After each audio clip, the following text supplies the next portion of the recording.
Okay, people always ask me, Josh, do you really know all these people you be talking about? I do. They was like, okay, so tell her, what is just like having a friend that's white? Y'all ain't got no white friends? Y'all tripping. 5 things I've learned from having white friends. Number 1, all white people ain't rich, man. Now, I grew up in a town called Immokalee, Florida. The town over was Naples, Florida. Naples, Florida is known for being wealthy, known for being older, and known for having a high Caucasian population. So naturally, I grew up thinking all white folks had money till I got me some white homeboys, and we went out to eat a couple times, and I realized they gotta work just as hard as I do. They gonna leave cheap tips. They be looking for schemes and scams to get over and get by just like me. Somehow this rumor came up, and I kind of understand it because being where I'm from and I wasn't exposed to the rest of the world, I didn't realize how equal we are sometimes. So I'm going to go on record saying this right now. If you get with you some white friends because you think they got money, you think everybody own a beach home, and when you show up to their apartment that look just like yours, and their parents got marital problems and issues and things like that, don't you be surprised. You take your silly ass back outside and stop believing everything you hear. Number 2, when people see you with your buddy, they going to automatically assume one of y'all is a sellout. My name is Josh Prey, and before I became an adult, I didn't listen to country music, had no redneck friends, I ain't deal with none of that. I got a homeboy named Chris Mendocino. He is a white male, he loves Alabama, he loves baseball, and rap music is not his thing. When people see us together, they are absolutely shocked to hear Chris speak, and absolutely shocked to hear me speak, and don't understand how me and him can get along but be so different. Race has no bearing on who a person is. So just because a black man and a white man, they clicked up and they clicked tight, that doesn't mean the white dude is automatically Gary Owen and the black dude is Brian Gumble or Wayne Brady.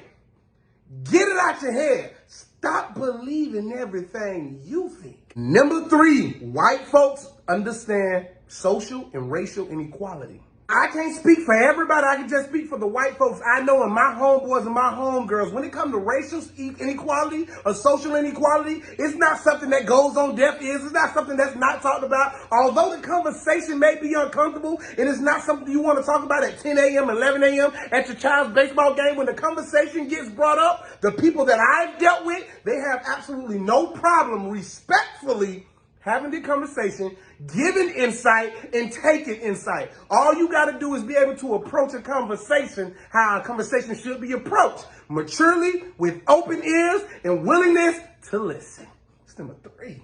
Number 4, white men like black women. Now, one of the biggest saying is, when a black man gets some money, he's going to leave that black woman, get him a white woman. This is not true. I think people like who they like, and they match with who they match with. But I will say this, white dudes like big butts, and I won't lie. I don't know where the rumor came at, where white men don't like big booties, thick thighs, hips, and stuff like that. Look at the way the white women are built now. Look at who's winning right now. That's all I'm saying.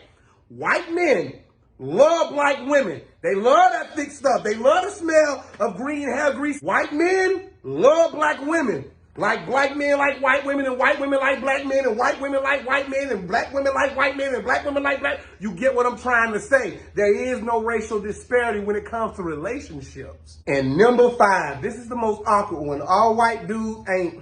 They ain't. Now, I don't like to make a lot of cemented stereotypes. I like to despair, whatever stereotypes, right? But white people, y'all like to go skinny dipping in pools and lakes and stuff like that. Y'all have no problem running butt naked with Jaws there with some of my white homeboys that we was at a beach, and there was some women out there too, and we was having a good time. They wanted to go skinny dipping. So I was like, hell yeah, I'm a black man. I'm going to be the biggest thing out here. I'm going to be the Anaconda one until they started, and then they went skinny, and then I realized I don't know if it was a curve. I don't know if when December 2021 hit, white dudes got their superpowers down here, because white dudes they was known for real big cojones and little. It looked like a whole bunch of baby arms holding apples out there. I kept my shorts on. You know how black people, we like to swim without a shirt on? I kept my shorts on. That myth is dead. That myth is dead. It was like about 9 dead legs out there. I was like, white men might be aliens. They might be they cheating. There's no way in hell. They from the Congo. So I don't know if this is the new generation, but boy, y'all don't want to go back. Boy.